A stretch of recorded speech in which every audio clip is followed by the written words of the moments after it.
Pupillary control. Meiosis. This means constriction, and it's controlled by the parasympathetic system. The first neuron goes from the Edinger-Westphal nucleus to the ciliary ganglion through cranial nerve 3. The second neuron travels in the short ciliary nerves to the sphincter pupillae muscles.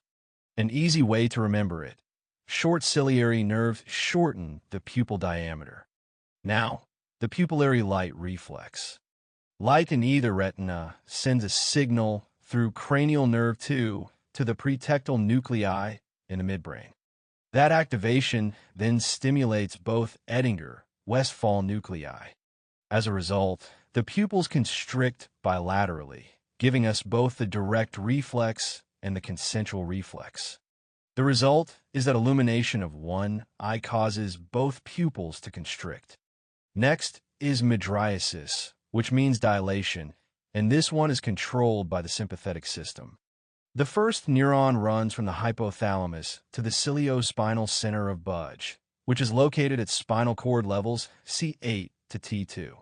The second neuron exits at T1 and goes up to the superior cervical ganglion, traveling along the cervical sympathetic chain near the lung apex and the subclavian vessels.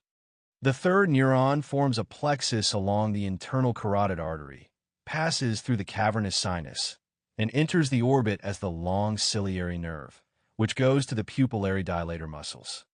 Remember, long ciliary nerves make the pupil diameter longer. These sympathetic fibers also innervate the smooth muscles of the eyelids, the minor retractors, and the sweat glands of the forehead and face. Finally, the relative afferent pupillary defect, also called the Marcus gun pupil. This happens when there are unilateral or asymmetric lesions of the afferent limb of the pupillary reflex, such as in the retina or the optic nerve. Normally, when light shines into a normal eye, you get constriction of the ipsilateral eye, that's the direct reflex, and constriction of the contralateral eye, that's the concentric reflex. But when the light is swung from a normal eye to an affected eye, instead of both pupils constricting, they actually dilate.